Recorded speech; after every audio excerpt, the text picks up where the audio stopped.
Hello students, good morning. आज हम chapter number 5 अनोखी सूझ के क्वेश्चन आंसर करेंगे। तो देखो, पहला क्वेश्चन इसमें है, प्रजापति किसे कहा गया है। तो प्रजापति किसे कहा गया है? प्रजापति ब्रह्मा जी को कहा गया है।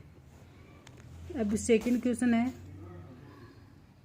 पहले दिन प्रजापति ने देवता और दानवों को क्या उत्तर दिया। तो पहले दिन प्रजापति ने देवताओं और दानवों दोनों को ये उत्तर दिया कि मैं तुम्हारे प्रश्न का उत्तर कल दूंगा।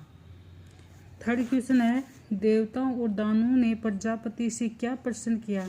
तो देवताओं और दानवों ने प्रजापति से ये प्रश्न किया कि हम में से कौन अधिक बुद्धिमान है। अब है अपना दिए गए शब्दों से रिक्त स्थानों की पूर्ति कीजिए। इसमें फर्स्ट है क का, भोजन के बाद बताऊंगा कि कौन बुद्धि में यह आएगा श्रेष्ठ है। आ ही गए हैं तो परीक्षा देनी ही पड़ेगी, ये बात दानवों ने कही थी।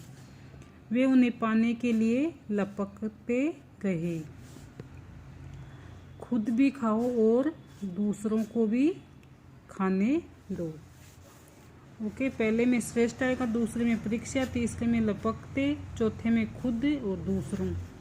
अब है नीचे दिए गए वाक्य सही होने पर सही का व गलत होने पर गलत का निशान लगाइए।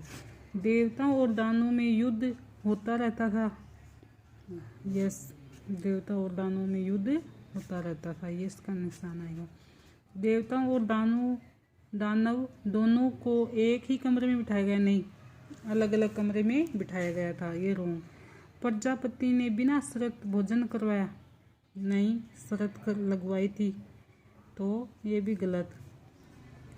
देवता परीक्षा में श्रेष्ठ निकले, हाँ, देवता परीक्षा में श्रेष्ठ निकले, ये सही।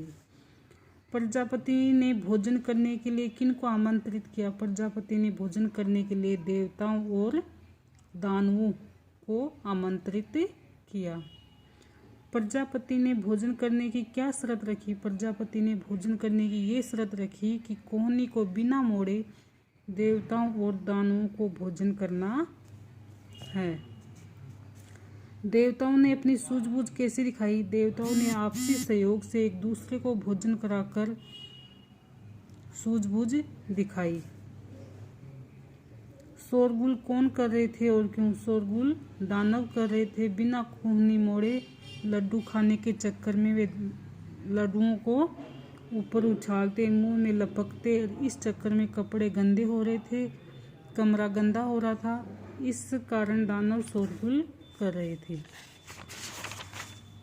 अगला क्वेश्चन है, प्रजापति ने किसको श्रेष्ठ बताया और क्यों। प्रजापति ने देवताओं को श्रेष्ठ बताया क्योंकि देवताओं ने शर्त के अनुसार बिना कोहनी मोड़े अपनी सूझबूझ से एक दूसरे को लड्डू खिलाकर अपनी बुद्धिमानी दिखाई थी। उन्होंने क्या किया, अपनी कोहनी नहीं मोड़ी और एक दूसरे को लड्डू खिलाया, इससे न तो वो नीचे गिरे न शोरगुल हुआ, आराम से उन्होंने भोजन किया। इस प्रकार उन्होंने अपनी बुद्धि दिखाई।